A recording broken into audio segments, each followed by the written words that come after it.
রাঙামাটিতে বাজার ফান্ড ভূমি হস্তান্তর ও দলিল রেজিস্ট্রি চালুর দাবিতে মানববন্ধন। রাঙামাটিতে বাজার ফান্ডের ভূমি হস্তান্তর এবং বন্ধকি দলিল রেজিস্ট্রি কার্যক্রম অবিলম্বে চালুর দাবিতে মানববন্ধন অনুষ্ঠিত হয়েছে। মঙ্গলবার সকাল 10টায় রাঙামাটি জেলা প্রশাসক কার্যালয়ের সামনে এ মানববন্ধন আয়োজন করে বাজার ফান্ড ভূমি অধিকার সংরক্ষণ কমিটি। মানববন্ধনে সভাপতিত্ব করেন কমিটির আহ্বায়ক সাইফুল ইসলাম পনির, পরিচালনা করেন সদস্য কামাল হোসাইন। বক্তব্য রাখেন যুগ্ম আহ্বায়ক সাইফুল ইসলাম শাকিল, মুজিবুল হক, চেম্বার পরিচালক আব্দুল মান্নান, কাঠ ব্যবসায়ী সমিতির সহ সভাপতি রবিউল ইসলাম রবি, বৃহত্তর বনরূপা ব্যবসায়ী সমিতির সভাপতি জসিম উদ্দিন সহ অন্যান্য নেতৃবৃন্দ। বক্তারা বলেন, 27শে নভেম্বরের মধ্যে ভূমি হস্তান্তর ও রেজিস্ট্রি কার্যক্রম পুনরায় চালু না হলে 30শে নভেম্বর জেলা প্রশাসক কার্যালয় ঘেরাও কর্মসূচি পালন করা হবে। তারা আরও হুঁশিয়ারি দেন, এরপরও দাবি না মানা হলে পুরো রাঙামাটি জেলায় শাটডাউন, হরতাল ও অবরোধ সহ কঠোর কর্মসূচির ডাক দিতে বাধ্য হবেন।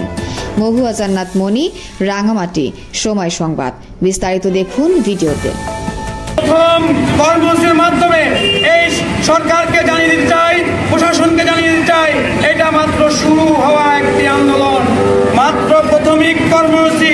এই কর্মসূচির পরে আমাদের আরো জেলা প্রশাসক কার্যালয় ঘেরাও, জেলা প্রশাসক কার্যালয় সহ রাঙ্গামাটি পার্বত্য জেলা শাটডাউন, জেলা প্রশাসক কার্যালয় সহ হরতাল কর্মসূচি ঘোষণা দেওয়ার কর্মসূচি আমাদের মাঝে আছে।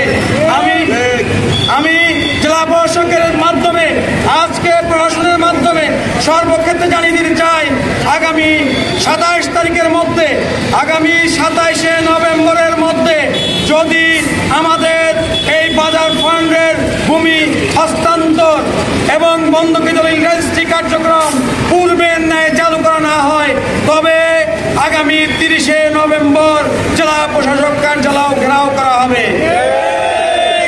আমি আপনাদের প্রতি আহ্বান জানাতে চাই, আজকে যারা অংশগ্রহণ করেছেন এখানে তাদেরকে ধন্যবাদ জানাতে চাই, প্রিয় সাংবাদিকবৃন্দকে ধন্যবাদ জানাতে চাই, প্রশাসনের সকলকে নজর দিয়ে বলতে চাই, আপনারা অতি সত্বর